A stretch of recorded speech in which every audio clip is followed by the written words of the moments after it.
My name is Elsa. I married my husband Kevin 15 years ago. We worked at the same company where Kevin was an office employee and I was the receptionist. When we got married, we moved into Kevin's family home. His dad, Harry, and mom, Susan, were so kind. There was none of the harassment people warned us about. Life was happy every single day. 4 years into our marriage, I became pregnant with Kevin's child. But around the time I entered the stable period of my pregnancy, Kevin began feeling unwell more frequently. Concerned, I suggested, maybe you should see a doctor. But Kevin brushed it off as mere tiredness, thinking some rest would do, and continued to work without taking any days off. However, Kevin rapidly lost weight, and recently he started to complain about body pain, so I insisted and took him to a major hospital. The diagnosis was pancreatic cancer. Many people know that by the time pancreatic cancer is found, it's often too late, and that was the case with Kevin. Pancreatic cancer often has few noticeable symptoms in its early stages, and it's not until the disease progresses that symptoms like body pain and loss of appetite begin to appear. Looking back, Kevin's recent condition matched almost exactly with those symptoms. As a result, Kevin was immediately hospitalized and underwent chemotherapy, but the cancer had already metastasized to various parts of his body, so surgery was not an option. The chemotherapy didn't have much effect, and ultimately, at Kevin's decision, he moved to palliative care. Kevin continued to lose weight. There I was, pregnant, my belly growing day by day while Kevin became thinner, his cheekbones prominent when he smiled. Still, I visited Kevin every day. I wanted to spend as much time as possible with Kevin and our baby on the way. Every day, every hour, every second mattered. Then, a few months later, our son was born without complications. Kevin, confined to his bed, was able to hold our child.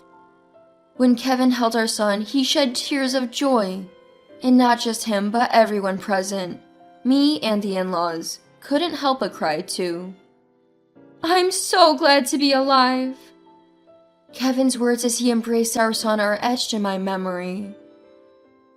About 3 weeks after that precious moment, Kevin passed away. I had braced myself, yet it was still shocking how quickly he was gone. With a newborn in my arms, I wondered how I would manage.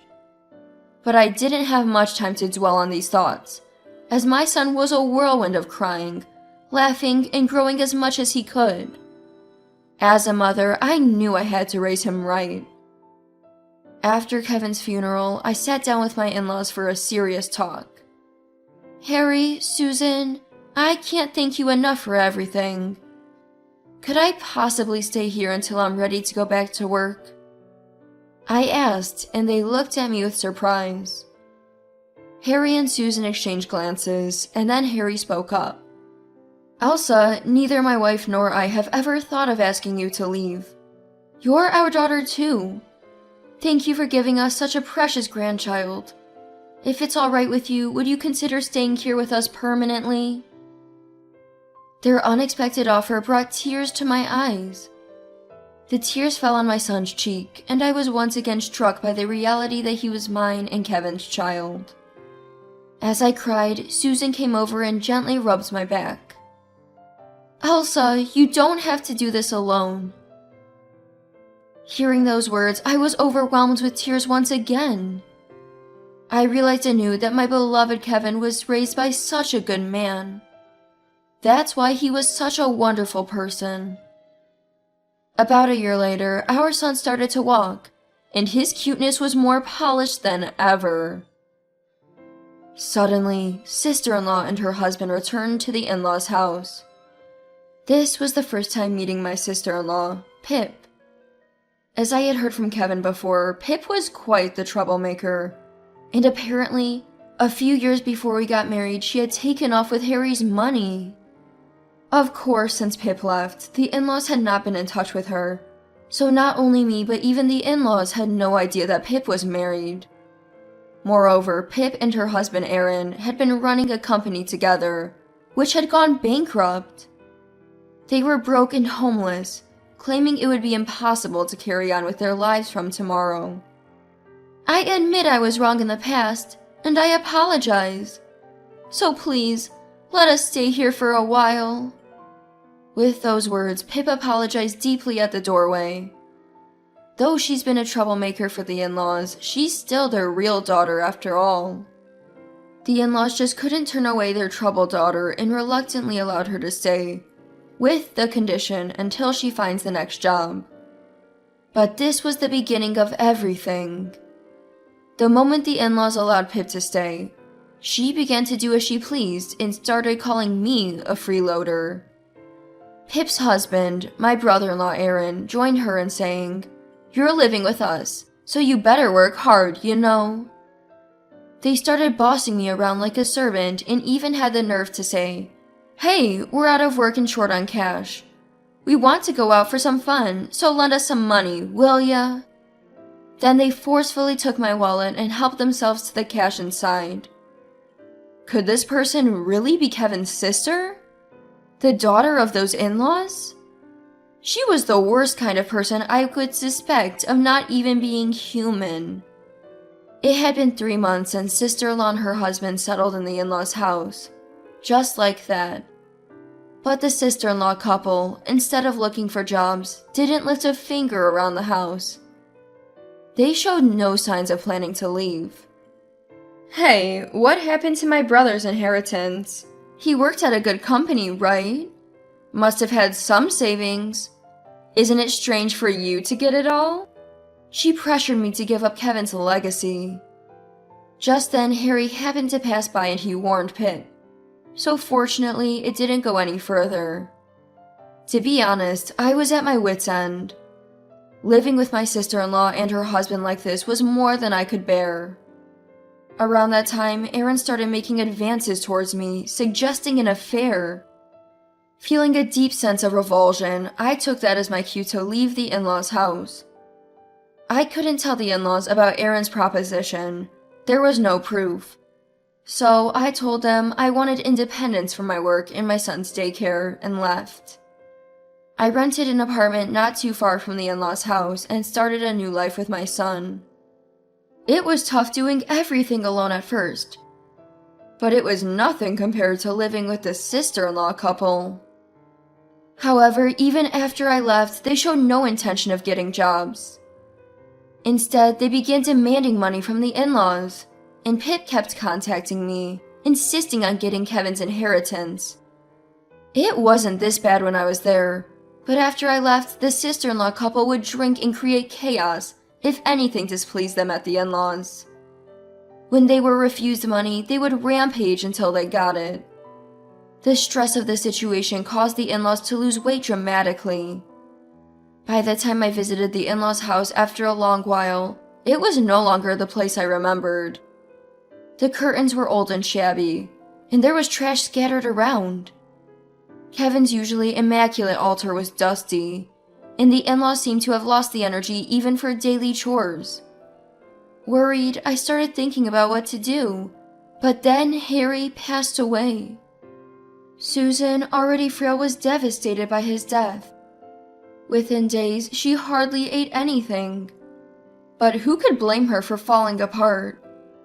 Even after Harry had passed away, the sister-in-law and her husband didn't shed a single tear.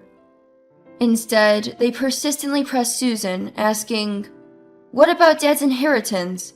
How much do we get?" Despite grieving over the recent loss of her beloved Kevin, anyone would be overwhelmed if suddenly hit with money issues, Susan included. As I noticed Susan becoming increasingly gaunt each day, my concern led me to take her to the hospital, where she was promptly admitted for malnutrition. I then hurried back to the in-laws' house, packed a bag with everything Susan had asked for, and delivered it to her at the hospital. Susan ended up being hospitalized for about 2 weeks, and during that time, not once did her daughter and her daughter's husband visit. In fact, about a week into Susan's hospital stay, when I went to get some of her clothes from the in-laws' house, I found Pip and the others merrily packing up. "Oh, Elsa, we're gonna be away for about a month, so take care of our place, will ya?" Pip said with a laugh. "Where are you going for a whole month? Susan's in the hospital." "We're off to Hawaii. Got our hands on Dad's inheritance and sold some stuff from this house, too," Pip replied, hopping around excitedly with Aaron.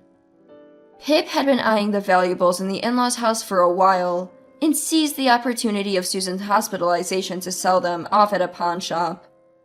With the money from the sales and Harry's inheritance, they planned a lavish trip to Hawaii.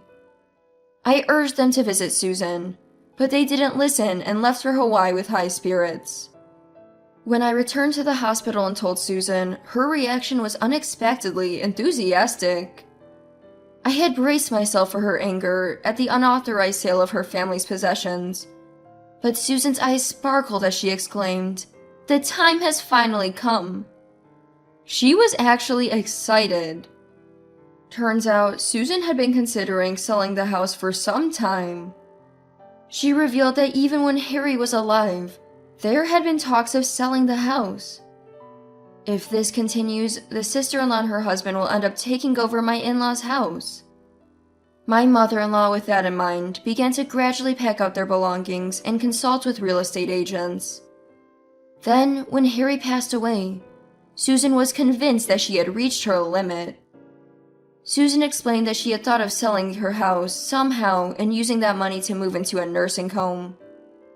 Upon hearing this, I contacted the real estate agent on behalf of Susan, arranged the sale, and completed the process without a hitch. I couldn't bear the thought of leaving Susan alone in a facility, so I offered, "Susan, would you like to live with us?" She was overjoyed by the suggestion and agreed to move in with my son and me after her discharge. To avoid tipping off my sister-in-law and her husband, we moved as soon as Susan was out of the hospital. Susan covered the moving expenses and apartment deposit with the money she got from selling her family home. She even managed our finances until I could find a new job. With Susan looking after my son, I was able to focus on my job search. Sometime later, my clueless sister-in-law and her husband returned from abroad. They expected to enter my in-laws' house as if nothing had changed, only to find it sold and the keys useless. They tried their keys to no avail. They bombarded us with incessant calls, but Susan and I ignored them. Later on, I heard that they contacted all the relatives trying to find Susan and my whereabouts, but we had only shared the circumstances with the relatives and kept our new address to ourselves. So, no matter how much Pip and her husband snooped around, they would never find where we were. Eventually, the couple tried to force their way into my in-laws' house by breaking a window. They were caught by a real estate agent who happened to visit and got arrested for property damage. Susan and I couldn't help but burst into laughter when we heard about it. Susan even roared with laughter, saying, "Really, how utterly shameful." I knew it was inappropriate, but I laughed along. They had treated kind-hearted Susan and Harry so terribly, after all. It served them right. The couple ended up having to pay damages. They had nearly spent all of Harry's inheritance on a trip to Hawaii, and after paying the compensation, they were left with just $5,000. Aaron in particular seemed to have no intention of working and was living off someone else. Turns out he was in debt and started facing daily harassment from debt collectors. Despite Aaron being the one in debt, it's Pip who's working herself to the bone. It's almost as if Pip's under some spell, the way she's constantly bending over backward for Aaron, working nonstop to support him and even paying off his debts. At times, Pip has reached out to relatives for financial help, but they've all turned her away after hearing the full story from Susan and me. Left with no one to borrow from, Pip's days are filled with nothing but work, from dawn till dusk. Meanwhile, Susan and I are living peaceful and happy lives every day. My son is getting better at talking and has even started kindergarten, which seems to have brought even more expression to his face. I'm so grateful to Kevin for leaving us with such a wonderful son, and to Susan, who's still here watching him grow with me. I owe so much to Kevin, to my in-laws, who have cherished me all these years. I could never forget their kindness. While Susan is still hale and hearty, I want us to travel places together, to create a multitude of memories to give back as much as I can. I'm sure Kevin and Harry would want nothing more than to see Susan, our son, and me spending our days with smiles and happiness.